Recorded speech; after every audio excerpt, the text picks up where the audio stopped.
ദോശമാവ് ബാക്കി വന്നാൽ അത് വെച്ച് ചെയ്യാൻ പറ്റുന്നൊരു റെസിപ്പിയാണ്. ഈസി ആയിട്ട് ഉണ്ടാക്കിയെടുക്കാം. അതെങ്ങനെയാണ് ഉണ്ടാക്കുന്നതെന്ന് നോക്കാം. ഇത് ലെഫ്റ്റ് ഓവർ ദോശമാവ് വെച്ചിട്ട് ഉണ്ടാക്കിയതാണെന്നും മനസ്സിലാവില്ല. അതുകൊണ്ട് തന്നെ ഗസ്റ്റൊക്കെ വന്നാൽ ദോശമാവ് ഫ്രിഡ്ജിൽ ഇരിപ്പുണ്ടെങ്കിൽ പെട്ടെന്ന് ഉണ്ടാക്കിയെടുക്കാൻ പറ്റിയൊരു സംഭവമാണ്. ഇനി അങ്ങനെയല്ല, ഈവനിങ്ങിലേക്ക് ഒരു സ്നാക്ക് വേണം എന്നുണ്ടെങ്കിൽ രാവിലത്തെ ദോശമാവ് കുറച്ച് അധികം ഉണ്ടാക്കുവാണെങ്കിൽ ഇതേ രീതിക്ക് ഉണ്ടാക്കിയെടുക്കാൻ പറ്റും ഈവനിങ്.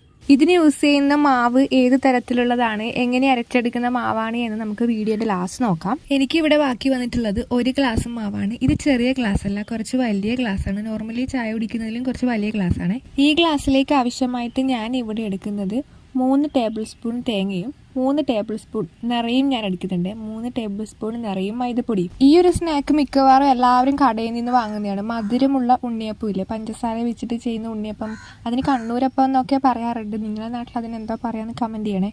പിന്നെ ആവശ്യമായിട്ടുള്ളത് പഞ്ചസാരയാണ്.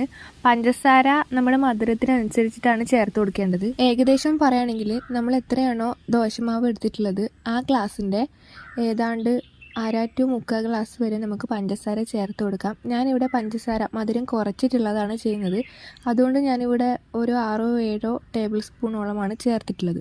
പഞ്ചസാരയും മൈദപ്പൊടിയും അതുപോലെ തേങ്ങയും നമ്മൾ മെഷർ ചെയ്ത് വെച്ചിട്ടുണ്ട്. അതെല്ലാം ഒരു മിക്സിയുടെ ജാറിലേക്ക് ഇട്ട് കൊടുക്കാം. അതിൻ്റെ കൂടെ ഞാൻ 1 ഗ്ലാസ്സിൽ എടുത്തു വെച്ച ദോശമാവ് കംപ്ലീറ്റ് ആയിട്ടും ചേർത്ത് കൊടുക്കുന്നുണ്ട്.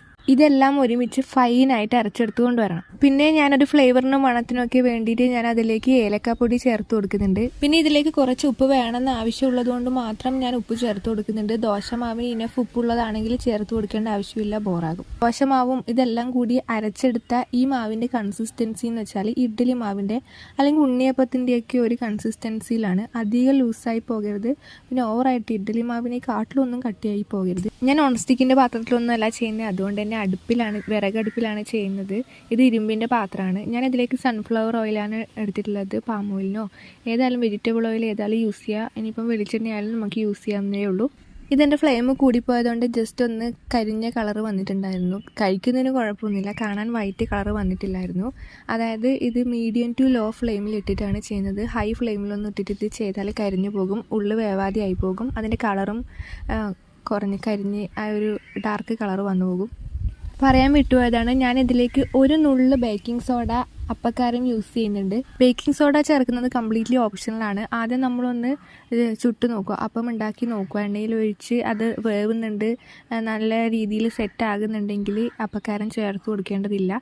ചേർക്കുന്നുണ്ടെങ്കിൽ തന്നെ നമ്മൾ അപ്പം ചുടുന്നതിന് തൊട്ട് മുന്നേ ചേർത്ത് കൊടുക്കണം. അപ്പാട് തന്നെ എണ്ണയിൽ ഒഴിച്ച് ചുടാൻ വേണ്ടി സ്റ്റാർട്ട് ചെയ്യണം. ആദ്യമേ അപ്പക്കാരൊന്നും ഇട്ടിട്ട് വെക്കരുത്. പച്ചരി പഴയതാണെങ്കിൽ നല്ല രീതിക്കുള്ള അപ്പം നമുക്ക് കിട്ടും, അപ്പോൾ ബേക്കിംഗ് സോഡ ചേർത്ത് കൊടുക്കേണ്ടതില്ല. എന്നാൽ പുതിയ പച്ചരി ആണെങ്കിൽ നിങ്ങൾ ബേക്കിംഗ് സോഡ ചേർത്ത് കൊടുക്കുന്നതായിരിക്കും നല്ലത്. അതിനൊരു സ്റ്റിക്കിനെസ് ഉണ്ടാകും.